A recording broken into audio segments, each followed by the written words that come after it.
Quem tem prevalência? O corpo ou a alma? Qual o meio mais eficiente de combater-se o predomínio da natureza corpórea? É a questão 912 de O Livro dos Espíritos.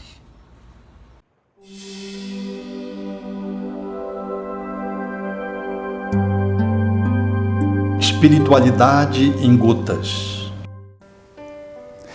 Praticar a abnegação.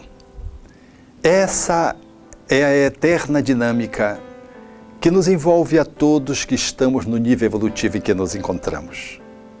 Somos um espírito habitando um corpo. O corpo nos influencia a alma.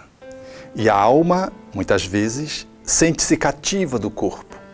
Como somos espíritos que não detemos uma evolução grandiosa, guardamos no passado as conquistas feitas nos outros reinos, mas não avançamos suficientemente para sobrepujá-las de uma forma soberana, acontece, não poucas vezes, de que somos dominados pelos nossos instintos, pelas nossas pulsões arcaicas, experimentamos paixões aviltantes, caímos para manifestações às vezes viciosas, dominadas por uma dinâmica corpórea que tem os seus apelos, enquanto a argamassa física que toca as nossas memórias antigas.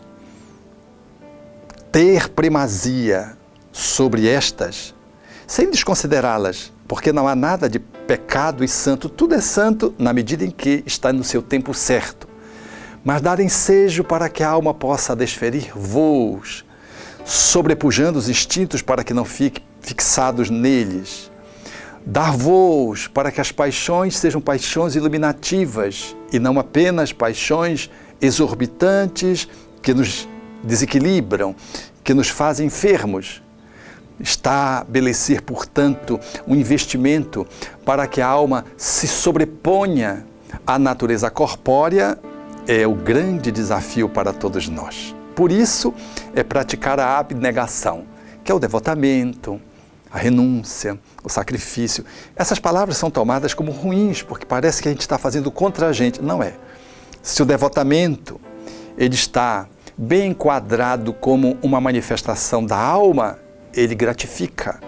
Se o sacrifício ele advém do self, em detrimento do ego, ou sobrepondo o ego, ele é sacro, ele é delicioso, ele é saboroso, ele é algo que nos leva a um outro nível de prazer, que não é o prazer estritamente físico, que logo passa como fogos de artifício. São prazeres mais duradouros, prazeres que nos levam a melhores completudes, prazeres que nos remetem para outras instâncias de comunhão com a natureza e com a divindade. Estarmos algemados, por exemplo, a um prazer sexual estritamente neurosensorial é muito empobrecedor.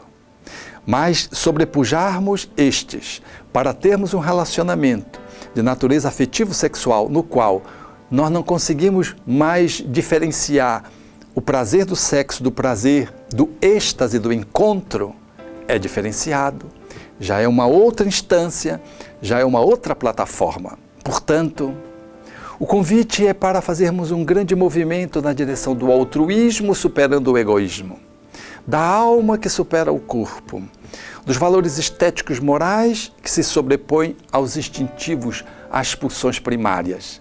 Assim, nós estaremos conseguindo nos colocar numa posição de erguimento, numa posição de plenitude, de completude, abandonando esferas mais primitivas para lograr, experimentar o êxtase. E assim, investamos mais na superação da nossa animalidade para que a nossa espiritualidade possa florescer, ensejando-nos descobrir que a vida tem outros sabores, outros prazeres transcendentes, outros coloridos, e ela é muito mais fascinante do que apenas quando vivenciada numa perspectiva estritamente animal. A dimensão espiritual, ela é o colorido da criação, um passo adiante.